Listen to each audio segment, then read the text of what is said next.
in central Pennsylvania after being denied bail. Luigi Mangione is fighting extradition to New York on murder charges for the killing of United Healthcare CEO Brian Thompson. It was a stunning scene as the suspect had an outburst heading into court today, calling his arrest an assault and an insult to the American people. CBS News has new details tonight on that 3-page handwritten letter or manifesto he had on him when he was arrested at a McDonald's in Altoona. In it, he refers to, quote, parasites, plural, who, quote, simply had it coming. Police say he viewed the attack as heroic and a symbolic takedown of a healthcare system he sees as corrupt. And tonight, we're learning more about his own medical history.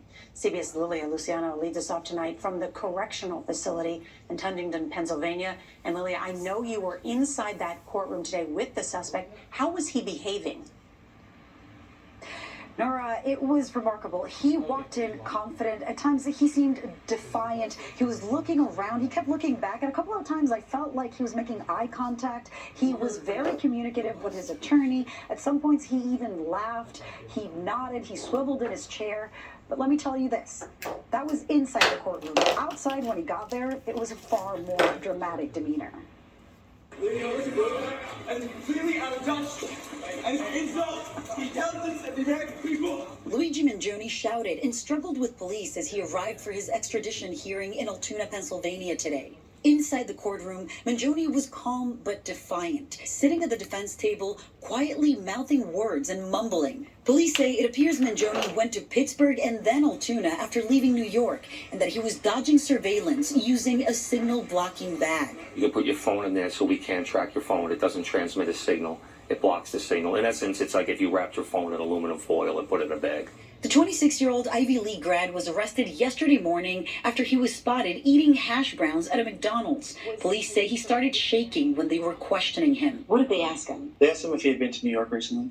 And he responded nervously. He was very nervous. In addition to finding a 3D printed gun and a silencer similar to the one used in the murder, police say he also had a handwritten 3-page document reading in part, "These parasites simply had it coming," which sources tell CBS News may be an attempt to justify his actions. Altoona police said they've received death threats from people calling Mangione a hero. And NYPD officials say they're concerned that Mangione's actions could inspire wider violence. There are also posters that we've seen online and in New York with various CEOs' pictures on them. These are perceived threats, and it is important for everybody to know that we will take these threats very seriously. Mangione hadn't posted on X since June, but he often wrote on social media about a back injury and posted this photo. RJ Martin was a close friend of his in Hawaii. The only times I noticed when he wasn't being social, I think, was when he was in severe pain.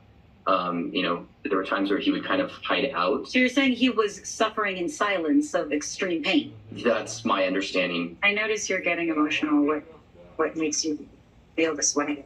I just feel heartbroken. Somebody that I loved and cared about, that could have done something so hideous. Mangione's attorney is fighting that extradition, saying that Pennsylvania did not provide the proper paperwork, but the governor of New York and the district attorney of Manhattan are saying they want him extradited as soon as possible. Laura. Lilia Luciano with those new details and reporting tonight. Thank you. Now to Southern California, where a fast-moving wildfire is raging after destroying several homes and thousands of acres in less than 24 hours. Thousands of people have been ordered to evacuate. CBS's Jonathan Vigliotti reports tonight from Malibu. Malibu engulfed in flames overnight. Unusually low humidity and powerful winds fueling the inferno. You can hear just how ferocious this fire is. These flames at times easily reaching 20, 30 feet in the sky. There's a home on the other side of this hedge. And if you look around, you can see the embers. They are starting new spark fires. The Franklin fire started shortly before midnight and within hours exploded to over 2,500 acres. It almost looks like a volcanic eruption. Students at nearby Pepperdine University captured the wall of flames as they sheltered in place. About 700 firefighters fought the blaze overnight, today trying to bring it under control.